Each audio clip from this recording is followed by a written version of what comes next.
आऊज़ु बिल्लाहि मिनश शैतानिर रजीम बिस्मिल्लाहिर्रहमानिर्रहीम।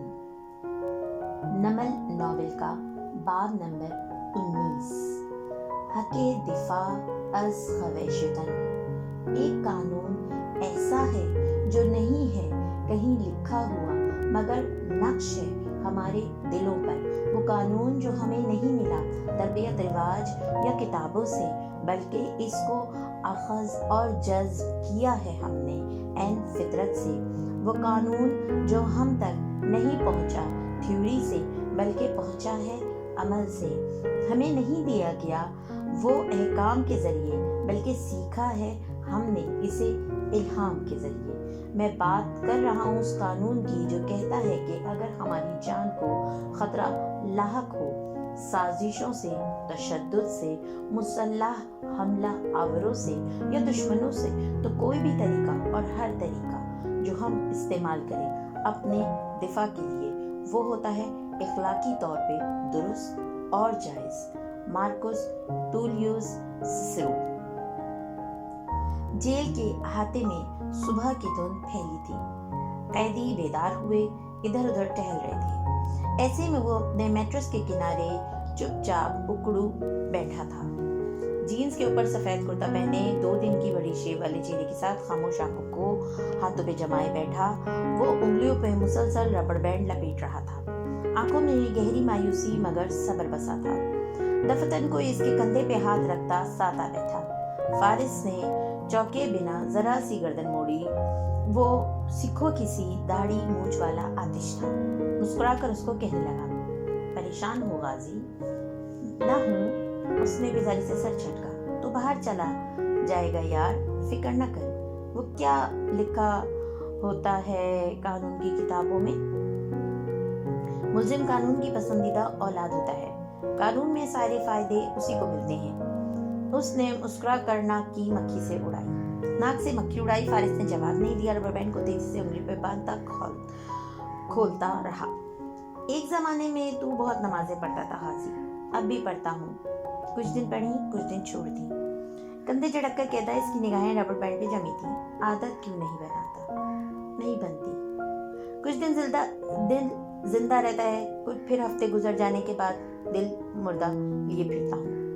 इस्तेज़ाइया सर झटक कर अब वो तेज तेज बैंड को उंगलियों पे लपेट रहा था।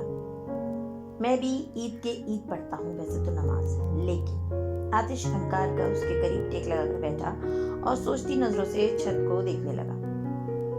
ईमान मेरा मजबूत है, पहले दिन की तरह। फारिस ने इस बात पे तल्ख मुस्कुराहट के साथ उसे देखा। देखो कौन कह रहा है, आतिश और आतिश की तारीख से कौन नहीं वाकिफ था। मगर वो किस्सा तुम फिर कभी सुनोगे। सच कह रहा हूँ, तेरा ईमान खुदा पे कमजोर है। मुझे अब भी यकीन नहीं आता आतिश कि कोई खुदा है भी या नहीं। वो संजीदगी से उंगली पे बल दर बल लपेटते बोला था। उंगली इसे कसी गई थी, खून रुक गया था। आधी उंगली सुर्ख और आधी सफेद पड़ने लगी थी। हैं? वो चौंका। अगर खुदा होता तो कोई मेरे भाई को यूं कत्ल ना करता, मेरी बेगुनाह बीवी को ना मरता, मेरे 4 साल जाया ना होते जेल के अंदर। मुझे अब यकीन नहीं रहा कि कोई खुदा है भी या ये सिर्फ लोगों को कंट्रोल में रखने के लिए बनाए गए मज़ाहिब हैं। वो तल्खी से बोल रहा था। आतिश ने घबराकर इधर उधर देखा। जिसका डर था वो करीब ही बैठा था, मौलवी। वो दाढ़ी वाला नौजवान जो 6 माह से इधर कहता वही बैठा संजीदगी से इनकी बातें सुन रहा था। आतिश दाढ़ी खुजाते हुए इसके करीब खिसका। आहिस्ता बोल, नया झगड़ा शुरू हो जाएगा। इस बात पे फारिस ने नजर उठाकर दाएं बाएं देखा और इस नौजवान को अपनी तरफ मुतवज्जा पाया। हाँ भाई, कोई मसला है तुम्हें? तेवरी चढ़ाकर वो इसे घूर कर बोला। इस नौजवान ने गहरी सांस ली। पुरानी कहानी है मगर सुना देता हूँ। एक मोमिन शख्स एक हज्जाम के पास बाल बनवाने आया तो वो मुतवाज़िन लहजे में फारिस की आंखों में निगाहें हटाए बगैर कहने लगा। तो हज्जाम ने उससे कहा, मुझे नहीं यकीन कि कोई खुदा वजूद रखता है। अगर वो होता तो इतने भूखे बीमार और दुखी लोग ऐसे ही बेबसी की जिंदगी ना गुजार रहे होते। मोमिन सुनकर चुप रहा, लेकिन जब वो बाहर आया तो इसने देखा कि गली में चंद हिप्पी फिर रहे हैं, बेतहाशा बढ़ी हुई दाढ़ी मूंछ और उलझे गंदे बाले वाले लोग। वो फौरन अंदर वापस आया और हज्जाम से बोला, मेरे नहीं ख्याल कि इस दुनिया में कोई हज्जाम है। हज्जाम ने हैरत से पूछा, मुझसे बाल बनवाने के बावजूद भी तुम ये बात कैसे कह सकते हो? तो मोमिन आदमी ने कहा, अगर कोई हज्जाम होता तो गली में गंदे बालों और बड़ी हुई शेव वाले लोग न फिर रहे होते। इस بات پہ حجام نے کہا نوجوان سانس لینے کو رکا کہ وہ لوگ اس لیے اس حال میں نہیں ہیں کہ اس شہر میں کوئی حجام نہیں ہے، بلکہ وہ اس حالت میں اس لیے ہے کیونکہ وہ میرے پاس نہیں آتے۔ متانت سے یہ بات مکمل کر کے نوجوان اٹھ گیا۔ آتش کی سیانہ سا ہنسا۔ یہ مولوی بڑی سیانی باتیں کرتا ہے، مگر فارس نہیں ہنسا۔ خاموش سپاٹ نظروں سے اپنی آدھی سرخ آدھی سفید انگلی کو دیکھتے ہوئے اس نے ربر بینڈ زور سے کھینچ کر توڑ دیا۔ انگلی آزاد ہو گئی، خون کا راستہ کھل گیا اور اسی طرح خاموش بیٹھا رہا۔ یہ دکھ ہے، اس کا کوئی ایک ڈھب تو ہوتا نہیں، ابھی امڑ ہی رہا تھا کہ جی ٹھہر بھی گیا۔ وہ ایک دھند میں لپٹی اتوار کی صبح تھی، صبح جہاں سارا شہر ابھی تک سستی اور نیند میں ڈوبا تھا، وہاں کسرے کا ادار اندر سے سینٹرلی ہیٹنگ سسٹم کی گرمائش میں بسا مکمل طور پہ بیدار تھا۔ ملازم مستعدی سے ادھر ادھر پھرتے کام نپٹا رہے تھے۔ کنٹرول روم میں احمد کافی کے مگ سے گھونٹ بھرتا کمپیوٹر پہ کھٹکھٹ کچھ ٹائپ کر رہا تھا۔ جینس پہ ہلکا سوٹر پہنے ہیٹر کی باوجود ناک سرخ ہو رہی تھی۔ ہاشم اپنے کمرے میں صوفے پہ نیم دراز پیر میز پہ رکھے ساتھ بیٹھی سنیوں سے مسکرا کر کچھ کہہ رہا تھا اور وہ تیز تیز بولتی چمکتی آنکھوں سے اسے کوئی قصہ سنا رہی تھی۔ ایسے میں نوشیبہ کے کمرے میں بستر خالی تھا، لحاف آدھا بیڈ پہ آدھا زمین پہ لٹک رہا تھا۔ عرصہ ہوا وہ دیر سے اٹھنا چھوڑ چکا تھا، نیند اب ویسے مہربان نہیں ہوتی تھی۔ وہ الماری کے سامنے زمین پہ چوکڑی ڈال کر بیٹھا تھا اور گھٹنوں پہ فوٹو البم کھولے آہستہ آہستہ صفحے پلٹ رہا تھا۔ رف سے ٹراؤزر، نیلی ٹی شرٹ میں ملبوس اس کے اسپائکس بھرے ہوئے تھے اور چہرے پہ ویرانی تھی۔ وہ ہاشم کے ولیمے کی تصویریں تھیں، سفید لباس میں دلہن بنی شہری کو دیکھ کر دل میں کوئی جذبہ نہ جاگا۔ دفتر ایک تصویر پہ وہ رکا، آنکھیں سکڑی، وہ اورنگزیب کے گلے لگ رہا تھا۔ فوٹوگرافر نے ایک ایک لمحہ گویا عکس بند کیا تھا۔ اورنگزیب قدرے حیران تھا اور شیرو کی آنکھیں نم تھیں۔ اوپر ریلنگ پہ ہاتھ رکھ کے جواہرات اور شادی کرتے تھے۔ جواہرات کا سرخ لباس وہ اس سرخ رنگ میں اٹک گیا، ایک دم جیسے سرخ پانی سا شادی کے اوپر بہنے لگا، پھر اورنگزیب کے اوپر، شیرو کے ہاتھ تک سرخ مایا سے بھیگتے گئے۔ اس نے البم پہ ایک اور تیزی سے ہاتھ جھاڑے، وہ صاف تھے، البم صاف تھی، کوئی خون نہیں، کوئی نمی نہیں۔ وہ آنکھیں مسلتا آہستہ سے بیڈ کی طرف واپس آئے اور بیٹھتے ہوئے سر ہاتھوں میں گرا لیا، پھر موبائل اٹھایا اور فیس بک ان باکس کھول کر علیشا ربیکا کارڈار کو ٹیپ کیا۔ سو رہی ہو؟ جانتا تھا اس کی رات گہری ہوگی۔ نہیں، پڑھائی کر رہی تھی۔ کچھ دیر ٹھہری۔ تم کیا کر رہے ہو؟ میں ڈیڈ کی پرانی تصویر دیکھ رہا تھا۔ تمہیں وہ یاد نہیں آتے علیشا؟ میرا ان سے کبھی کوئی قلبی تعلق نہیں تھا۔ شیرو کا دل بری طرح دکھا، وہ خاموشی سے اسکرین کو دیکھے گیا۔ کچھ دیر بعد علیشا کا پیغام چمکا، میں ہمیشہ سے اندر سے ان کی توجہ کی طلبگار رہی ہوں۔ اکثر خواب میں دیکھتی ہوں کہ وہ زندہ ہو گئے ہیں اور وہ جوان کے مرنے کی خبر سنی تھی، وہ جو میں نے ان کے وہ جھوٹ تھی۔ میں بھی، اس نے لکھتے ہوئے کرب سے آنکھیں بند کی، پھر کچھ دیر سوچتا رہا کدھر گئے۔ اگر بات یوں ہی ادھوری چھوڑ دینی ہوتی ہے ہر رات تو مجھے میسج کیوں کرتے ہو؟ وہ خفا ہوئی تھی۔ میں تمہیں کچھ بتانا چاہتا ہوں، تمہارا حق ہے کہ تم جانو۔ ایک فیصلہ کر کے وہ لکھ رہا تھا۔ شیرو کے کمرے کی کھڑکی سے باہر جا کر تو سامنے جن لوگوں کے پاس انیکسی کھڑی تھی۔ فارس کے کمرے کی کھڑکی سے ٹیک لگائے حنین فرش پہ بیٹھی تھی، چھوٹا کمبل اپنے اوپر پھیلائے، مونگ پھلی کھاتے ہوئے، لیپ ٹاپ گود میں رکھے۔ آج عرصے بعد وہ فراخت سے بیٹھی دکھائی دے رہی تھی۔ نیچے امی اور صداقت نے کچن سنبھال رکھا تھا۔ صداقت بیوی کو فی الحال گاؤں چھوڑ کر ادھر آ گیا تھا۔ حنین کے قریب زمر کرسی پہ ٹیک لگا کے بیٹھی، قلم لبوں میں دبائے سوچ میں گم تھی۔ اس کے کھلے گھنگریالے بال کرسی کی پوچھ سے نیچے گر رہے تھے اور چھت پہ جمی آنکھوں میں الجھن سی تھی۔ یہ اتفاق نہیں ہو سکتا۔ ایک نہج پہ پہنچ کر اس نے چہرہ سیدھا کیا اور کرسی ہنا کی طرف گھمائی۔ ہنا سنے بغیر غور سے اسکرین کو دیکھ رہی تھی۔ قمر الدین کا قتل اس رات نہیں ہوا۔ خاور کو جب علم ہوا کہ فارس اس رات کچھ کر چکا ہے تو اس نے اگلی صبح قمر الدین کو مروایا اور ڈاکٹروں گواہوں کو خرید کر موت کا وقت بدل دیا۔ لاش تو اگلی دوپہر ہی ملی تھی نا، تم کیا کر رہی ہو؟ آخر میں الجھ کر ابرو بیچے۔ جواب نہ آیا تو وہ اٹھی اور ہنا کے ساتھ نیچے کارپٹ پہ بیٹھی۔ نوشیروہ علیشا، یہ کیا ہے؟ اس نے چوک کر ہنا کا چہرہ دیکھا۔ وہ میں نے شیرو بھائی کا اکاؤنٹ فشنگ کے ذریعے ہیک کیا ہے اور اب اس لوزر کے میسیجز پڑھ رہی ہوں۔ پھر زمر کے تاثرات دیکھے، ایسے مت دیکھیں، ان کا علیشا سے رابطہ بحال ہو گیا ہے، مجھے وہ جاننی ہے۔ حنین، ہم نے فیصلہ کیا ہے ہم کاردار کے نیٹ ورک کو نہیں چھوڑیں گے۔ زمر سنجیدہ تھی، مگر اب خاور نہیں ہے تو ڈر کس کا؟ زمر بہت کچھ کہنے لگی تھی، پھر گردن مڑ کر دھند میں ڈوبے کسر کو دیکھا۔ ویسے یہ خاور گیا کہاں؟ عرصے سے نظر نہیں آیا۔ خاور کا ذکر کرتے ہوئے اس کی ٹون سرد ہو جاتی تھی، جیسے ہاشم کے لیے ہوتی تھی، سرد اور بے رحم، مگر اس اسے ان لوگوں سے وہ نفرت نہیں محسوس ہوتی جو فارس غازی سے ایک زمانے میں ہوا کرتی تھی۔ وہ اس کے اپنے نہیں تھے، وہ غیر تھے، اور فارس سب کچھ تھا، وہ بس غیر نہیں تھا۔ او گاڈ، یہ پڑھیں۔ حنین تیزی سے سیدھی ہو کر بیٹھی، زمر چوک کر اسکرین کو دیکھنے لگی۔ نوشروہ، تمہارا حق ہے کہ تم یہ بات جانو۔ علیشا، کیا؟ نوشروہ، ڈیڈ، ہمارے ڈیڈ کو قتل کیا گیا تھا۔ زمر کے ابرو تعجب سے اٹھے۔ ہنا ہکا پکا تھی۔ علیشا، واٹ؟ مگر کیسے؟ ہاشم نے تو کہا تھا کہ ان کی موت باتھ روم میں گرنے کے باعث ہوئی تھی۔ نوشروہ، ہم سب کو بھی ابھی پتہ چلا ہے، انفیکٹ 2 ماہ پہلے۔ علیشا، کیا معلوم ہوا ہے؟ کس نے قتل کیا ان کو؟ نوشروہ، ہمارے ہی سیکیورٹی چیف نے۔ ہونا نے منہ پہ ہاتھ رکھا۔ اسی پل بجلی چلی گئی اور وائی فائی آف ہو گیا، پیغامات کا راستہ رک گیا۔ ہونا کی آنکھوں میں آنسو آ گئے۔ وہ سب سے اچھے کاردار تھے، میرے بہت خیال رکھتے تھے، بہت زیادہ۔ زمر نے ہلکی سی جھرجھری لی۔ سیکیورٹی چیف یعنی خاور نے؟ انہوں نے ناک سکڑ کر آنکھیں رگڑی۔ دوسروں کے ساتھ جو کرتے تھے وہ خود اپنے ساتھ بھی ہو گیا، اسی لیے انہوں نے خاور کو نکال دیا۔ مگر زمر بے چین ہو گئی تھی۔ خاور بھلا کیسے؟ یہ دنیا کتنی کریزی ہے۔ او حنین، تمہارا کیا ہوگا؟ ہونا بڑبڑاتے ہوئے چیز سمیٹ رہی تھی۔ زمر نے چہرہ اٹھا کر اسے دیکھا۔ اس کی اورنگزیب صاحب سے ایک ذہنی وابستگی تھی اور اب وہ ڈسٹرب نظر آ رہی تھی، مگر زمر کو اس کی بات ہضم کرنے کے لیے کچھ وقت چاہیے تھا۔ خاور ایسا کیسے؟ اور وہ کہاں گیا؟ تمام عمر تعلق سے منحرف بھی رہے، تمام عمر اسی کو مگر بچایا ہے۔ ہارون عبید کی رہائش گاہ پہ بھی اتوار کا خمار چھایا تھا۔ پرتیج فرنیچر سے آراستہ لاؤنج خاموش پڑا تھا۔ سیڑھیوں کے اوپر کمروں کے سامنے بنے فرش پہ آبدار کلائی پہ گھڑی باندھی چلی آ رہی تھی۔ زرد لباس پہ سرخ اسکارف چہرے کے گرد لپیٹے، وہ ابرو اکٹھے کیے قدرے خفا لگتی تھی۔ دفعتاً سیڑھی کے سامنے وہ چٹک کر رکی۔ چمبے سے دروازے کو دیکھا جو ذرا سا کھلا تھا۔ اندر سے مدھم باتوں کی آوازیں آ رہی تھی۔ ابھی خاموشی تو دروازے کے قریب آئی اور دروازے سے اندر جھانکا۔ اسٹڈی ٹیبل کی کرسی پہ بیٹھے ہارون کی پشت دکھائی دے تھی۔ وہ سامنے کھڑے حبشی صورت فصیح سے مخاطب تھے اور فصیح اس طرح کھڑا تھا کہ ابھی کے بالکل سامنے تھا۔ اس نے نظر اٹھا کر درز میں سے جھانکتی ابھی کو دیکھا اور پھر بنا کسی تعصب کو چہرے پہ لائے ہارون سے کہنے لگا، میں کام کی بات کی طرف آتا ہوں۔ آواز ذرا بلند کر لی۔ وہ جیسے ابھی کا انتظار کر رہے تھے۔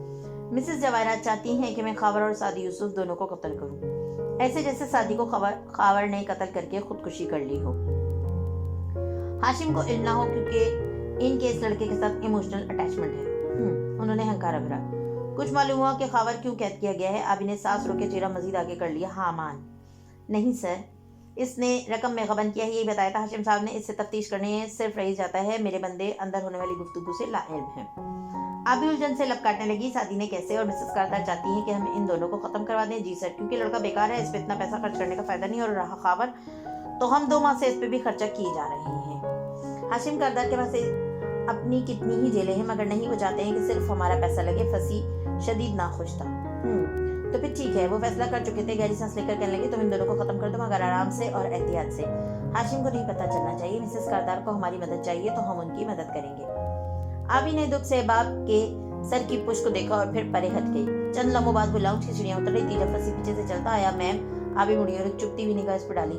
آپ کیا کہتی ہیں؟ آبی نے گہری سانس لے کر شانے اچکائے۔ وہی جو تب کہا تھا جب تم نے بتایا تھا کہ مسز کاردار نے رازداری سے تمہیں اپنے آفس بلایا ہے۔ میں نیوٹرل ہوں، جو تمہیں کہا جا رہا ہے تم وہی کرو۔ اوکے، اس نے سر کو خم دیا۔ مگر کیا تم نے وہ کیا ہے جو میں نے تمہیں کرنے کو کہا تھا؟ فصیح نے سر ہلا کر اپنی ٹائی پہ لگی ٹائی پن اتاری جو اندر کی طرف سے ننھے USB پلگ جیسی تھی، اور جیب سے دوسرا ٹکڑا نکال کر اس کے ساتھ جوڑا۔ مسز کاردار کا پورا حکم بما ان کی ویڈیو ریکارڈ ہو چکا ہے۔ چونکہ ملاقات خفیہ تھی اس لیے مجھے سیکیورٹی پروٹوکول سے نہیں گزرنا پڑا، اگر گزرتا تب بھی میں یہ کام کر لیتا۔ ادب سے اطلاع دی۔ ریڈ رائڈنگ ہوڈ نے اس ٹائپ ان کیمرے کو ہاتھ میں لے کر دیکھا، پھر سوچ مگر گہری نظر فصیح پہ ڈالی۔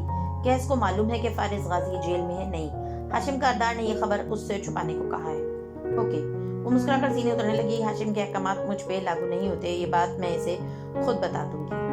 وہ حیران ہوا۔ آپ نے دوبارہ اس سے کیوں ملنا ہے؟ کیا مطلب کیوں ملنا ہے؟ میں تم لوگوں کو وکیل کا نام دوں گی، بدلے میں وہ مجھے انٹرویو دے گا۔ یہی ڈیل ہوئی تھی نا ہماری؟ اس نے وکیل کا نام میرے کہنے پہ دے دیا ہے، مگر میرا انٹرویو ابھی ادھورا ہے۔ میں کچھ کام مکمل کر لوں پھر اس کے پاس جاؤں گی، تب تک اس کی موت کے ٹالے رکھنا ہے۔ تم نے ایک مٹھی میں ٹائپ ان دبا لی اور دوسرے ہاتھ سے کسی شہزادی کی طرف سے جانے کا اشارہ کیا۔ تخت لیا اور وہ سر جھکا کر خم دیتا نیچے زینے اترتا گیا۔ سحر ہوئی تو میرے گھر کو راکھ کر دے گا وہ ایک چراغ جسے رات بھر بچایا ہے۔ کمرے میں نیم اندھیرا سا تھا۔ मध्यम नाइट बल्ब जल रहा था और सादी आंखों पे बाजू रख के बिस्तर पे लेटा था। स्टडी टेबल पे कागजों के पलंदे अजीब बेतरतीबी फैलाए दिखाई देते थे। दफअतन दरवाजा बजा। वो आंखों से बाजू हटाए बिना खफकी से ऊंचा सा बोला, मैंने मना किया है ना मैरी के मुझे नाश्ता नहीं करना, जान छोड़ दो अब। मगर वो दरवाजा आहिस्ता से खुल गया और फिर बंद भी हो गया। सादी ने बाजू हटाए और अंधेरे में पलके झपका कर देखा। चौखट में खावर खड़ा था। सादी बिजली की सी तेजी से उठ खड़ा हुआ। खावर 2 कदम करीब आया तो चेहरा वाज़ेह हुआ। नीलो नील जख्मी चेहरे और सुर्ख आंखों के साथ वो इसे घूर रहा था। तुम इधर कैसे? वो बेख्तियार चौकन्ना सा 1 कदम पीछे हटा। घुटनों की पुश्त बेड से टकराई। मुझे इस कंपाउंड में खुला फिरने की इजाजत मिल गई है। जंजीरें भी खोल दी गई हैं, जख्मों पे बर्फ भी लगाए गए और अच्छा खाना भी मिला है। मुझे तले इसके होंठ हिलते हुए महसूस भी ना होते थे और आंखें सुर्ख अंगारा सी सादी पे गड़ी थी। गुड, यानी हाशिम को तुम्हारी बेगुनाही का एहसास हो गया और अब तुम रिहा कर दिए जाओगे। वो मोहताज सा मजीद दाएं तरफ सरका। डरो नहीं बच्चे, मैं तुम्हारी जान नहीं लूंगा। ये काम हारून उबैद के आदमी कर देंगे। देखो अगर तो ये तुम्हारी कोई गेम है तो मैं गौर से सुनो। बेवकूफ हुआ गया और उसका कॉलर पकड़कर उसको झटका दिया। ये हम दोनों को मारने वाले हैं। मेरा यहाँ रहना बेसूद है और तुम्हें यहाँ मरने दिया तो मेरी गवाही कौन देगा? हाशिम मुझे कभी नहीं मारेगा। इसने नागवारी से कॉलर चुराया। हाँ, वो हंसा। हाशिम का यहाँ सिर्फ एक वफाद आदमी था, मैं। तुम्हारा शुक्रिया। अब यहाँ हाशिम का कोई आदमी नहीं है, इसलिए जिस मकसद के लिए तुमने मुझे अंदर करवाया है मैं वो पूरा करने के लिए तैयार हूँ। मेरे साथ भागोगे यहाँ से? अच्छा, तो तुम्हारी लाश कहाँ है जिसके ऊपर से गुजरकर तुमने मेरी मदद करना थी? सादी ने इधर उधर देखकर जैसे कुछ तलाश करना चाहा, फिर तंजिया सर झटका। मेरी ऑफर एक्सपायर हो चुकी है खावर। तुम्हें मुझ पे भरोसा नहीं है ना? खावर करीबी दीवार से टेक लगा। इसको देखकर पूछने लगा, और क्यों करूं मैं भरोसा? रातों रात तुम इतने अच्छे हो कि मेरी जान बचाना चाहते हो? ना मैं अच्छा हुआ हूँ ना तुम्हारी जान बचाना चाहता हूँ।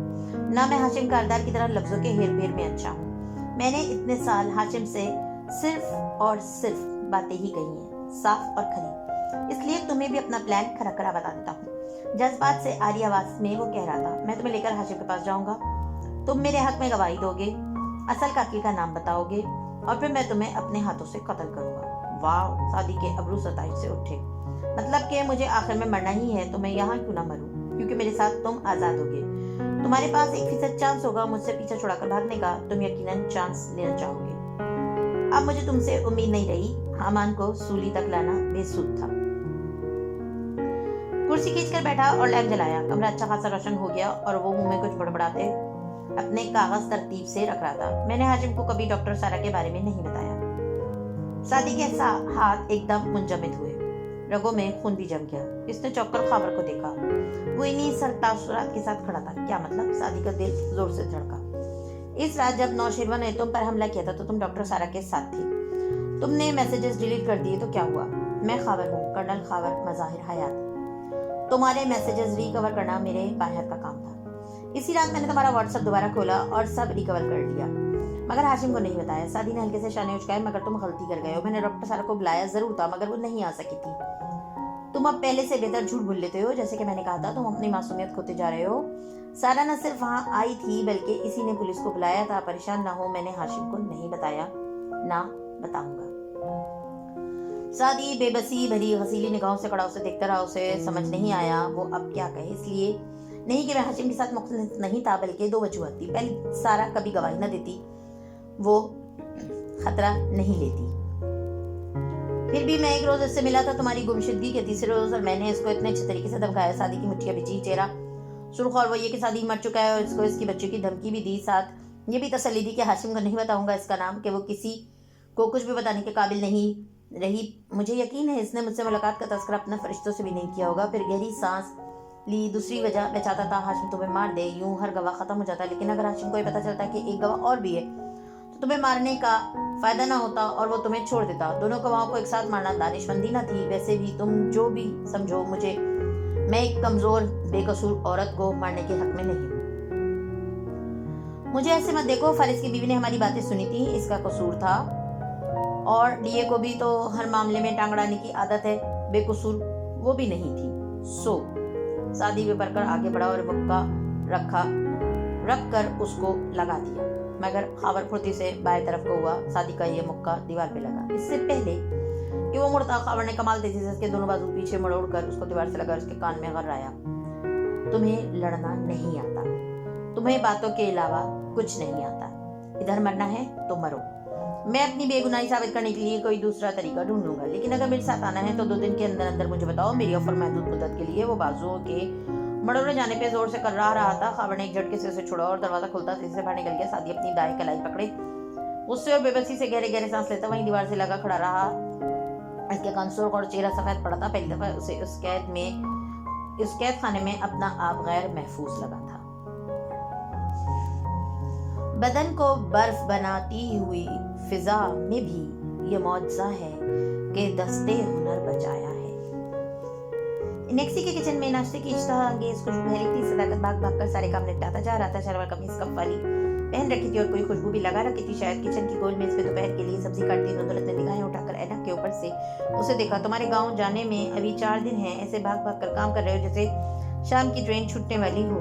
वो शर्मिंदा हो गया। जी नहीं, मैं तो सोच रहा था कि सादी भाई होते तो कितनी खुशी से मेरी शादी में शिरकत करते। जल्दी से बात बनाई। फिर नुसरत की तरफ पलटा। पता है जी, मेरी घरवाली के नाना बड़े अल्लाह वाले हैं। मैंने इनसे शादी भाई के लिए दुआ करवाई थी। वो कहते हैं बाजी के अल्लाह ताला तंगी के बाद आसानी करने वाला है, और अगर शादी यहाँ होता तो पता है क्या कहता। सब्जी काटते आंखों ने मुस्कुराकर सर झटका। लंबे भर के लिए मंजर बदलता गया। इर्द गिर्द दीवारें फर्नीचर सब ढलता गया। छोटे बागीचे वाले घर के लॉन में रात की वक्त बत्तियां जली थी। टीवी शोर मचाए बैठा था। नुसरत हाथ में रिमोट पकड़े उसामा को मुसलसल खामोश होने की ताकीद कर रही थी। साथ में कबाबों की आमेजे से टिकिया बना बनाकर ट्रे में रखती जा रही थी। इस आमेजे को चखने की जसारत करने वाले अपने तीनों बच्चों के हाथों पे बारी बारी रिमोट मारकर उनको परे हटा चुकी थी। मेरी औलाद मजाल है जो 8 बजे वाले ड्रामे के दौरान खामोश रहे। पूरे दिन के कामकाज के बाद सिर्फ एक 8 बजे वाला ड्रामा देखती हूँ, मगर नहीं, इतना शोर करते हैं कि हद नहीं। ये अल्फाज गालियों और लान तान से सजाकर वो बार बार डांटते हुए दोहरा रही थी, मगर कोई असर नहीं हो रहा था। मुन्ना पैर ऊपर करके लैपटॉप घुटनों पे रखे बैठी हेडफोन चढ़ाए किसी कोरियन आइडियल का शो देखती हंसती जा रही थी। सैम अपने होमवर्क की किताबें फैलाए मुसलसल ऊंची आवाज में साथी से बातें कर रहा था, जो सोफे पे पैर लंबे करके लेटा कुशन सर तले रखे मोबाइल पे लगा था और साथ साथ उसामा को जवाब भी दे रहा था। हाँ तो मसला क्या है? एक सूरा का तर्जुमा याद करने को तो दिया है ट्यूशन टीचर ने, कर लो ना भाई, अभी हमारी उम्र तो नहीं है तर्जुमा याद करने की। वो मुंह टेढ़ा करके दुहाई दे रहा था, गालिबन किसी क्लास फेलो की बातों से मुतासिर होकर कह रहा था। सादी ने नजर उठाकर उसे जरा सा घूरा और सामा फौरन हिल हिल कर रट्टा लगाने लगा। और हमने आपके लिए आपके जिक्र को बुलंद किया। बस बेशक तंगी के बाद आसानी है, बेशक तंगी के बाद आसानी है। तो जब आप फारिग हों तो इबादत में मेहनत करें और अपने रब की तरफ दिल लगाएं। सैम याद कर रहा था। नुसरत जूता भी नहीं उठा सकती थी कि कुरान पढ़ रहा था। बस तिल मिला कर कहने लगी, अंदर जाकर पढ़ लो सामा, मेरा ड्रामा निकल रहा है। मगर सादी ने एकदम चौंक कर उसे देखा। तंगी के बाद आसानी है, तुम सूरह नशरह की इस आयत को सही नहीं पढ़ रहे। अब के उसामा और नुसरत ने भी रुक कर उसे देखा। उन्होंने हेडफोन के बावजूद सुना था, मगर बस सर झटक कर स्क्रीन की तरफ मुतवज्जो रही। बस अब शुरू हुआ सादी भाई का कोई नया फलसफा। भाई ये मेरे पास तर्जुमे में लिखी हुई है। सैम तो माइंड कर गया था। सादी ने गहरी सांस लेकर मोबाइल परे रखा और उठकर बैठा संजीदगी से माँ को देखा, जो आधी इसकी तरफ बाकी आधी टीवी की तरफ मुतवज्जो थी। तंगी के बाद आसानी है, यहाँ अल्लाह ने ये नहीं फरमाया, तर्जुमा गलत लिखा है। कुछ लोग इस आयत को नादानिस्तगी में गलत बोलते और लिखते हैं। जरा सी सांस लेकर कहने लगा, सूरह नशरह की 5वीं आयत है, फ़इन्ना मअल अस्रि यस्रा, बस बेशक तंगी के साथ आसानी है, बाद नहीं साथ। नुसरत ढीली पड़ी। हाँ तो एक ही बात हुई ना। नाक से मक्खी उड़ाई और उठकर टीवी के करीब वाले सोफे पे जा बैठी। कबाबों के हमेशे वाली परात और खाली ट्रे भी वहीं रख ली। यहाँ एक बात नहीं है, एक बात होती तो यहाँ अल्लाह माँ साथ के बजाय बाद का लफ्ज इस्तेमाल करता, मगर अल्लाह का कुरान इतना परफेक्ट है कि हद नहीं। ये 2 आयत तो मेरी फेवरेट है। और हुनैन यूसुफ ने उफ करा कर रुख पूरा मोड़ लिया। सादी ने मायूसी से उसे देखा और फिर माँ को जो टिकिया बनाते हुए टीवी देख रही थी, और फिर सैम की तरफ चेहरा घुमाया जो वाकई मुतवज्जा था। चलो कोई एक तो मुतवज्जा था। सादी को हौसला मिला। अहले कुरान को कोई सुनता नहीं, वरना वो तो बोल बोल के ना थके। ये आयत इस सूरे में 2 दफा आती है एक साथ, यानी दोहराई गई है। तुम्हें क्या लगता है सैम, ये क्यों दोहराई गई है? दबे दबे जोर से वो घुंघराले बालों वाले लड़का मुस्कुराते हुए पूछने लगा।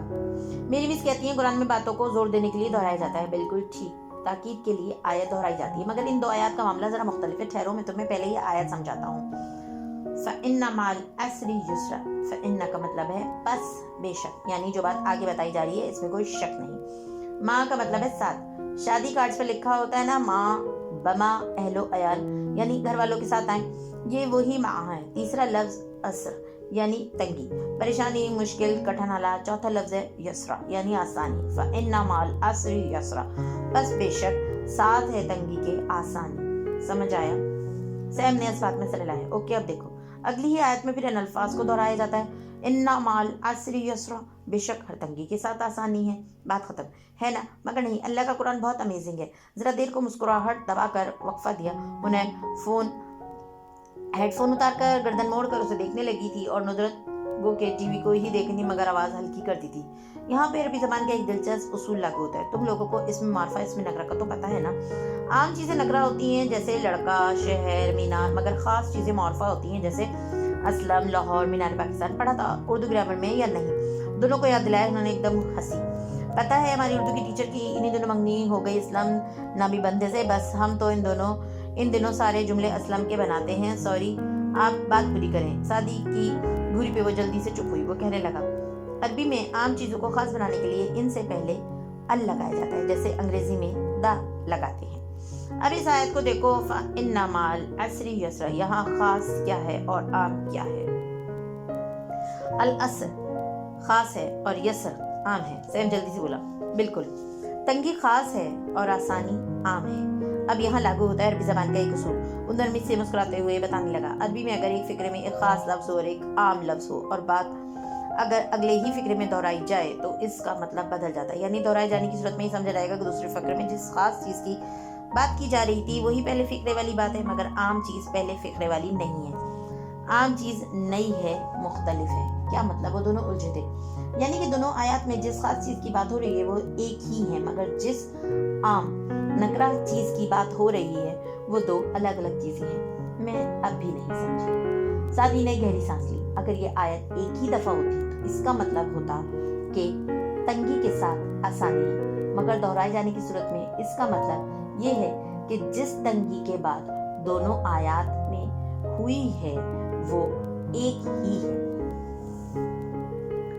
جس تنگی کی بات دونوں آیات میں ہوئی ہے وہ ایک ہی ہے، مگر اس کے ساتھ دو دفعہ جس آسانی کی بات ہوئی ہے وہ دو مختلف آسانیاں ہیں. مگر اس سے مطلب کیسے بدلا؟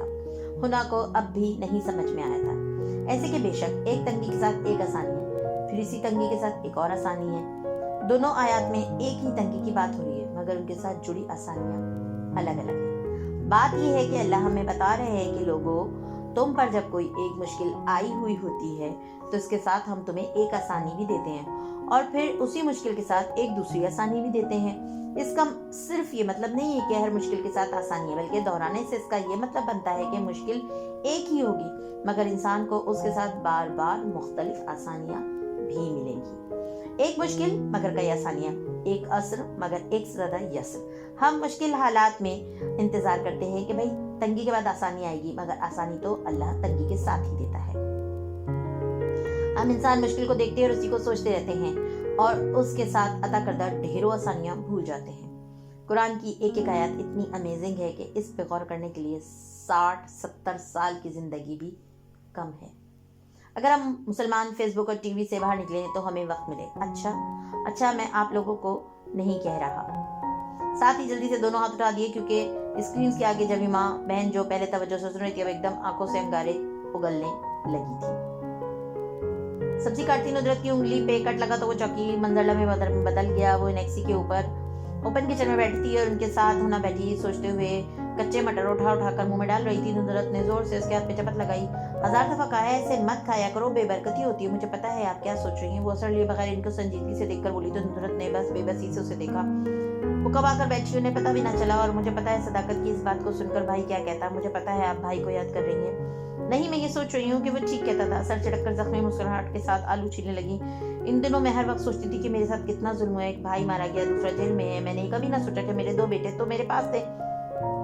جب شادی نہیں رہا تو میں نے یہ نہیں شکر کیا کہ فارس تو ہمارے پاس تھا، ہم تو اکیلے نہیں تھے. اب وہ بھی نہیں ہے. ناشکری نعمتوں کو گھٹاتی ہے. وہ شاید خود سے بول رہی تھی مگر اب ہم سب کو مظلوموں والی خود ترسی سے نکلنا چاہیے. شادی نہیں ہے، فارس نہیں ہے تو کیا ہوا؟ میرا ایک بیٹا تو ہے نا، ایک نکمی بیٹی تو ہے میرے پاس. انہیں جو بڑے پیار سے اور دکھی دل سے سن رہی تھی. آخری الفاظ پہ تو مانو پتنگی ہی لگ گئے. ہاں بس میں یہی سوچی تھی کہ آج امی نے پورا پیراگراف بول دیا مگر میری برائی نہیں کی. طبیعت ٹھیک ہے مگر بہت شکریہ. तसल्ली करवा दी आपने मेरी। गुस्से से तनफन करती वो उठ गई। नुदर पीछे से मुसलसल उसको सख्त सुना रही थी। 1 हफ्ते की बात थी, मेरा सारा घर उल्टा कर के रख दिया, कुछ भी ढंग से साफ नहीं किया। फुअड़ लड़की। सुना ये है कि सुबह हो चली है कीमतें हुर्फ, सो हम भी कदो कामत में घट के देखते हैं। सोमवार की सुबह शहर की सड़कों पे कारोबारी जिंदगी असर नौ शुरू हो चुका था। रेस्टोरेंट में हल्का फुल्का नशा, ऐसे में उसामा सीढ़ियां चढ़ता ऊपर आया और ऊपरी हॉल का दरवाजा खोला। हॉल के शीशे की दीवार से नीचे सड़क पे बहता ट्रैफिक साफ दिखाई देता था। खिड़की करीब एक दीवार पे चंद कागजात चश्मा थे। एक सियाह कोट और टाई वाला नौजवान इस कागजात की तरफ इशारा करके कुछ कह रहा था। एक सियाह कोट वाली लड़की बड़ी मेज के किनारे बैठी चाय पीते हुए सुन रही थी और सामने कुर्सी पे टेक लगाए टांग पे टांग जमाए बैठी जुमर दीवार पे लगी तस्वीरों को देखकर सोचते हुए नफी में सर हिला रही थी। नहीं, ये भी नहीं। अस्सलाम वालेकुम, सैम ने पुकारा तो जुमर ने गर्दन मोड़ी। मुस्कुराकर उसको करीब बुलाया। वो बाकी दिनों बकला को भी सलाम करता शर्मीली मुस्कुराहट के साथ जुमर के साथ आ बैठा। आप लोग क्या कर रहे हैं? वो बाल बांधे सियाह कोट में मलबूस थी, नाक की सुनहरी न दमक रही थी और भूरी आंखें पुरसोच अंदाज में दीवार पे मरकूज कर रखी थी। सैम, हम ये सोच रहे हैं कि कमरुद्दीन मकतूल का कातिल इन सब लोगों में से कौन सा होना चाहिए। सैम ने गर्दन मोड़कर तस्वीर को देखा। कमरुद्दीन की गोल्ड ज्वेलरी शॉप थी, पैसे वाला आदमी था। नगीनों की गैर कानूनी स्मगलिंग जैसे इल्जामात के बायस जेल गया था। वो नौजवान वकील बता रहा था उसको मारने के लिए बहुत से लोगों के पास बहुत सी वजूहत हो सकती हैं। उसामा कदरे पुरजोश हुआ, यानी कि हम असल कातिल ढूंढकर पुलिस के हवाले कर दें तो मामूल छूट जाएंगे। वो तीनों एकदम से उसे देखने लगे। सैम कदरे जज्बस हुआ। असल कातिल की परवाह किसे है सैम? ये हमारा काम नहीं है। कातिल तक पहुंचना पुलिस का काम है। तो फिर इन लोगों में से आप लोग कातिल क्यों ढूंढ रहे हैं? वो उलझा। सैम, वो लोग फारिस पे झूठा इल्जाम लगा रहे हैं, हमें इस झूठ का मुकाबला करना है सच के साथ। वो फिर से जोश से कहने लगा। नहीं सैम, कोर्ट में मुकाबला सच के साथ नहीं किया जाता, यहाँ झूठ से लड़ा जाता है, इससे बड़े झूठ के साथ, इल्जाम से लड़ा जाता है, इससे बड़े इल्जाम के साथ। ये कोर्ट है बेटा। नौजवान वकील मुस्कुराकर खोया हुआ। यहाँ एक सच बात साबित करने के लिए 101 झूठ बोलने पड़ते हैं। मतलब अब हमें क्या करना चाहिए? सैम ने फिर से जुमर को देखा। हमें कुछ भी नहीं करना। बर्डन ऑफ प्रूफ, अदालत के सामने सबूत ढूंढकर लाने की जिम्मेदारी इस्तखाजा पे होती है। इस्तखाजा प्रोसिक्यूशन वो होता है जो इल्जाम लगाता है। मुल्जिम कानून के महबूब औलाद होता है। किसी मुल्जिम को कातिल साबित करना बहुत मुश्किल मगर उसको बेगुनाह साबित करना आसान होता है, क्योंकि कानून हर शक का फायदा मुल्जिम को देता है। हमने सिर्फ बैठकर प्रोसिक्यूटर के इल्जाम सुनने हैं और फिर इनमें केस में रत्ती बराबर शक पैदा करना है। जो गवाह वो पेश करेंगे हम उनको डिस्क्रेडिट करते रहेंगे। उनकी इज्जत भरी कचहरी में मजरू करनी है। जो सबूत वो पेश करेंगे उस सबूत के ऊपर इतने शुक्र खुशबात का कीचड़ उछलना है कि वो दफन हो जाए और हमें एक और सस्पेक्ट अदालत के सामने पेश करना है। किसी और शख्स पे शक व शुबा डालकर इस पे कातिल होने का इनडायरेक्ट इल्जाम लगाना है। वो इतना बड़ा नहीं होगा कि वो दूसरा मुश्तबा शख्स गिरफ्तार हो सके, मगर इतना जरूर होगा कि फारिस का मुजरिम होना मशकूक हो जाएगा। मगर आपने कहा था कि आप कोर्ट में झूठ बोलने के खिलाफ हैं। सैम की 14 साल मुसलमान दिल के लिए बहुत बड़ा धचका था।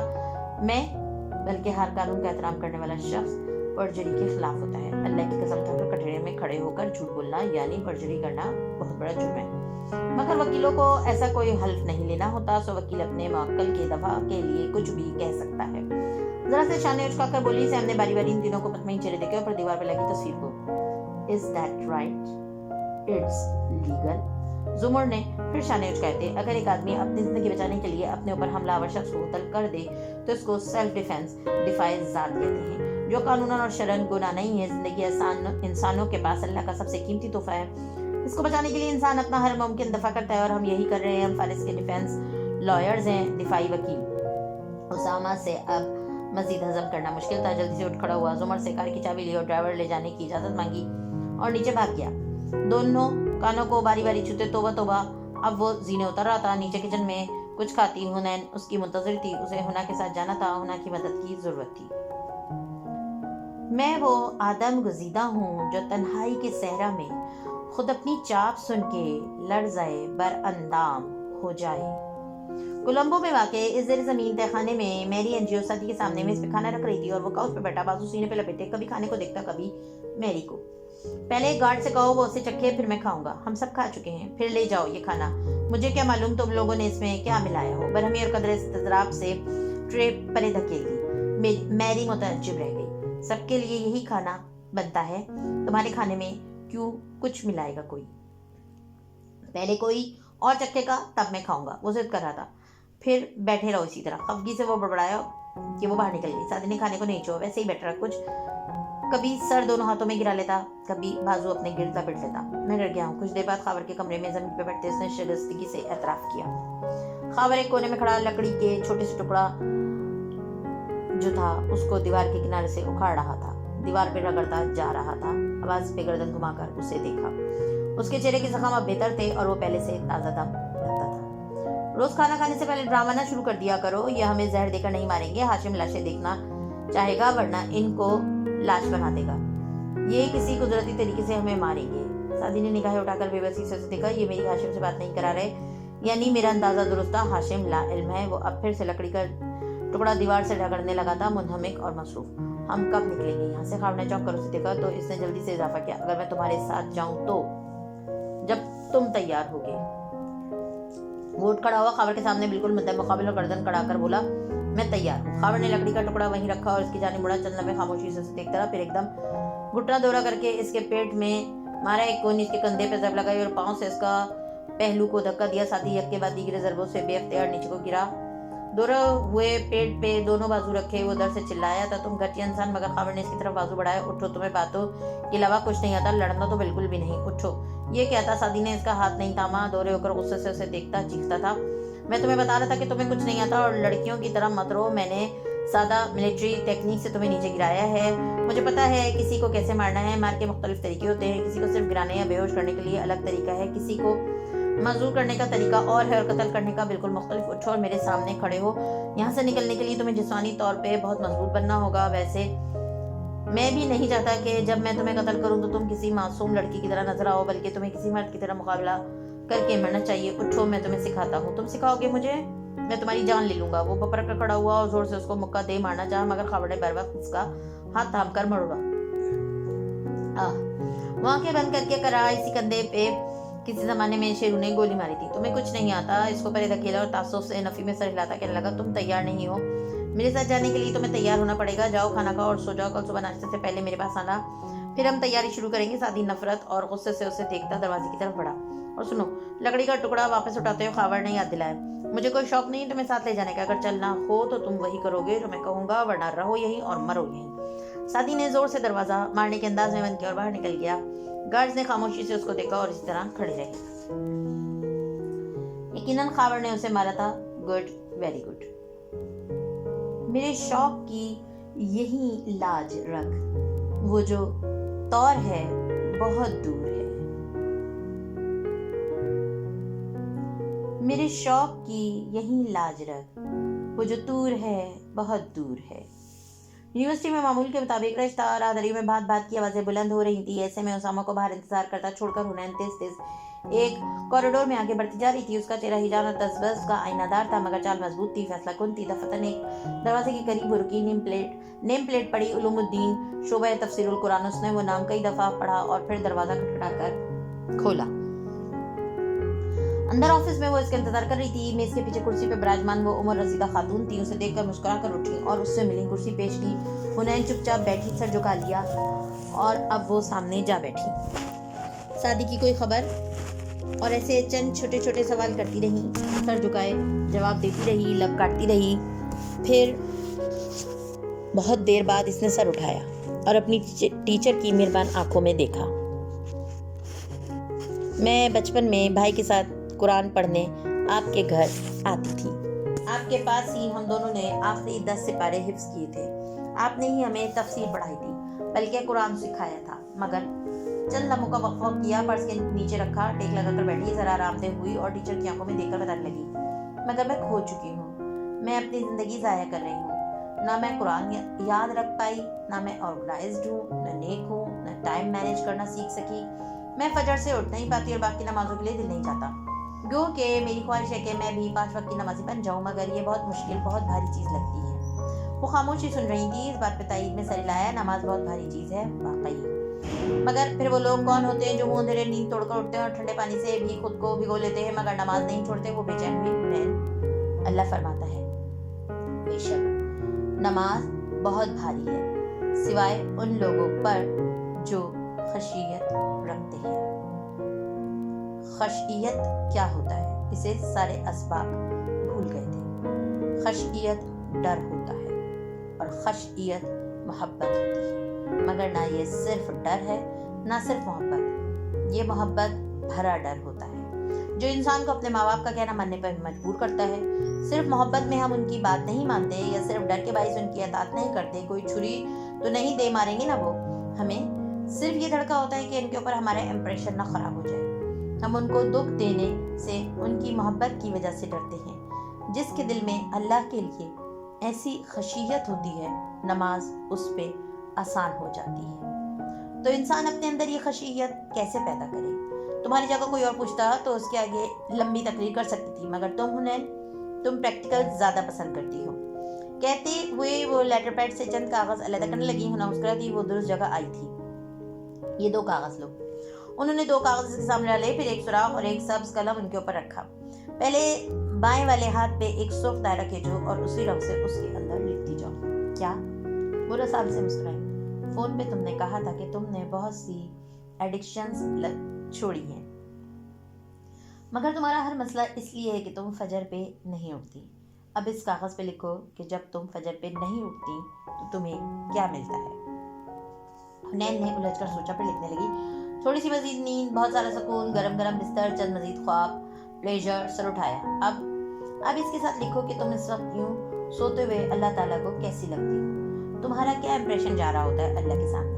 लम्बे भर के लिए हुनैन के अंदर कुछ हिला। इसने सर झुकाया, सुर्ख दायरे को देखा, फिर लिखने लगी।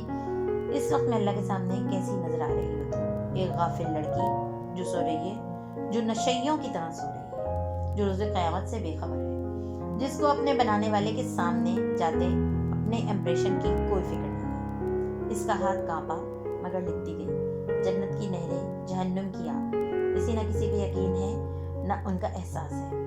अल्लाह की तरफ से उसे बार बार पुकारा जा रहा है, मगर वो ढिठाई से गुरूर से सो रही है। नमाज पढ़ना उसके नजदीक एक हकीर काम है। अगर हकीर ना होता तो वो उठ जाती। वो अल्लाह की नाफरमान नजर आ रही है। फरिश्ते इसके बारे में यही जाकर ऊपर बताएंगे कि फजर पे से सोता पाया।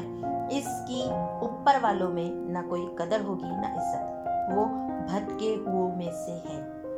इसी तरह गाफिल सोती जागती किसी दिन मर जाएगी और रहमत फरिश्तों को उससे कोई हमदर्दी नहीं होगी, क्योंकि उन्होंने हमेशा उसे सोता हुआ पाया है। इससे मजीद नहीं लिखा जा रहा था और फिर सारा दिन वो सुस्त और बेजार रहती है। उसका हर काम बेबरकत है। इसका दिल गिल्ड से भर चुका है, मगर इस गिल्ड को निकालने के लिए भी वो कुछ नहीं कर पाती। इसके अंदर कोई खैर नहीं है। जो वो अल्लाह से दुआ मांगेगी तो क्या अल्लाह उसकी दुआ कबूल? बस बहुत हुआ। इसने कलम छोड़ दिया। दिल पे बहुत जोर की लगी थी। सफ़ा उल्टा करके मेज पे रख दिया। सर अभी तक झुका था। अब दूसरे सफ़े पे सब्ज दायरा खींचो। हुनैन ने जरा से तौक़ुफ़ के बाद दूसरा सफ़ा उठाया और सब्ज दायरा खींचा। उंगलियों में लर्जिश थी। इस पे लिखो कि फजर पढ़ने के लिए तुम्हें क्या कुछ खोना पड़ता है। वो सर झुकाए लिखने लगी। नींद तोड़ना, गरम बिस्तर छोड़ना, सर्दी में बाथरूम तक जाना, पानी से खुद को भिगोना और 5-10 मिनट की नमाज पढ़कर वापस आना। वो रुक गई। और अब ये लिखो कि जब तुम ये करोगी तो अल्लाह के पास तुम्हारा क्या इंप्रेशन जाएगा। वो जरा सी चौंकी, फिर सफ़े को देखा। सब दायरा चमक रहा था। वो बिना सोचे समझे लिखने लगी। अल्लाह को इस वक्त मैं कैसी लगूंगी? वो हर पिछली बात मिटा देगा। मैं इसके सामने एक ऐसी लड़की होंगी जो अपना आराम छोड़कर उसकी पहली पुकार पे उठती है, जो उसकी बात मानती है, उसको क़यामत का एहसास है, उसको जहन्नुम और जन्नत की परवाह है। वो गाफिलों में से नहीं है। ठीक है, इसमें बहुत बुराइयां होंगी, मगर फरिश्ते जब फजर और असर के वक्त ऊपर जाएंगे तो इसका अच्छा जिक्र करेंगे अल्लाह के सामने। ऊपर वालों में इसका नाम इज्जत से लिया जाएगा। इसके लिखने में रवानी आ गई। दिल जोर जोर से धड़कने लगा था। वहाँ इसका इंप्रेशन अच्छा जाएगा। इसकी बहुत सी गलतियों से सिर्फ नजर कर लिया जाएगा। वहाँ इसकी कदर होगी। अल्लाह इसकी तारीफ करेगा। जब वो फजर के लिए उठेगी और दूसरों को भी उठाएगी तो अल्लाह भी ऊपर वालों के सामने इसकी तारीफ करेगा। इसका दिल फिर से भर आया। लबों पे हाथ रखकर खुद को काबू किया। इसका दिल गिल्ड से पाक होगा। अल्लाह इसकी तारीफ करेगा। इसके कामों में बरकत होगी। अल्लाह इसकी तारीफ करेगा।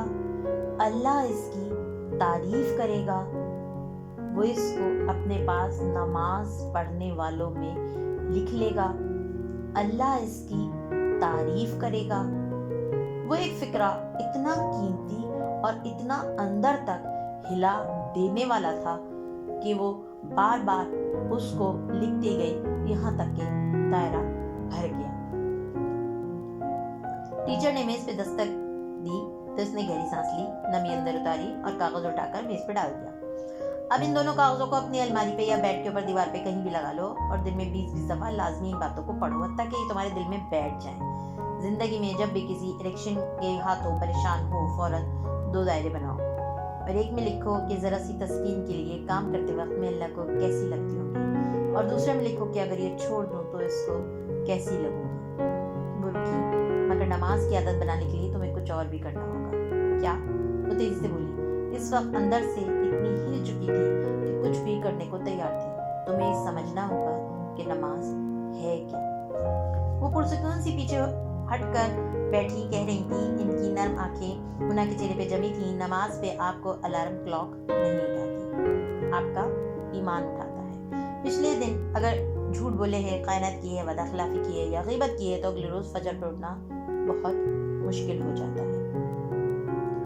मैं कुछ दिन नमाज बहुत अच्छी पढ़ती हूँ, फिर कुछ दिन छोड़ देती हूँ, एक फेज से निकलकर दूसरे फेज में चली जाती हूँ। ऐसा क्यों होता है? हम मुसलमानों का सबसे बड़ा मसला ये है कि हम नियत की अहमियत नहीं समझते। नमाज में दिल का सुकून है, मगर ये दिल के सुकून के लिए नहीं पढ़ी जाती। जो इसलिए नमाज पढ़ता है कि उसको पढ़कर वो खुद को मुतमईन और पुरसुकून महसूस करता है, वो सब फितने में मुब्तला है, क्योंकि वो अपने दिल के लिए नमाज पढ़ता है, अल्लाह के लिए नहीं। ऐसे ही लोग फेजेस में मुब्तला रहते हैं, कुछ दिन नमाज पढ़ी फिर कुछ दिन नहीं पढ़ी, क्योंकि दिल को जो मरहम लगाना था लग गया, अब जरूरत नहीं है।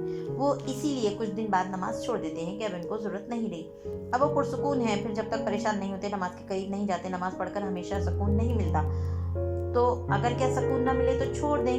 हम नमाज पढ़ना दाग लगवाने में शिफा है। दाग लगवाना समझती हो ना? जैसे कोई कारी जख्म लगे तो कदीम कौमों में और अब भी चीन, जापान, बल्कि पाकिस्तान भी सलाख गरम करके उस जगह को दागा जाए तो जख्म ठीक हो जाता है। इसमें शिफा है, मगर हमारी उम्मत के लिए ये मना है। तो जो लोग नमाज को एक्सरसाइज से तशबीह देते हैं, उनको सोचना चाहिए कि अगर अल्लाह नमाज में शिफा ना रखता बल्कि तकलीफ रखता तो क्या हम उसे ना पढ़ते? नमाज को अपना दिल मुतमईन और खुश करने के लिए ना पढ़ा करो। तो फिर हम क्यों पढ़ते हैं नमाज? उसने नुक्ता उठाया, क्योंकि ये अल्लाह का हुक्म है। दी एंड, फुल स्टॉप। हम इसे इसलिए पढ़ते हैं ताकि अल्लाह राजी रहे हमसे, हमारा इंप्रेशन इसके सामने अच्छा जाए, और अगर हमारे दिल में ये खशियत हो तो ये बहुत आसान है। वो जरा दिल को ठहरी, मगर ये तो हो गया कि हम नमाज क्यों पढ़ते हैं। अभी देखो कि नमाज बजाते खुद है क्या। उन्हें गौर से सुन रही थी और वो नरमी से कही जा रही थी, नमाज तुम्हारे ख्याल में क्या है? वो चुप रही। इसके पास बहुत से जवाब थे, मगर कोई तसल्ली बख्श न था।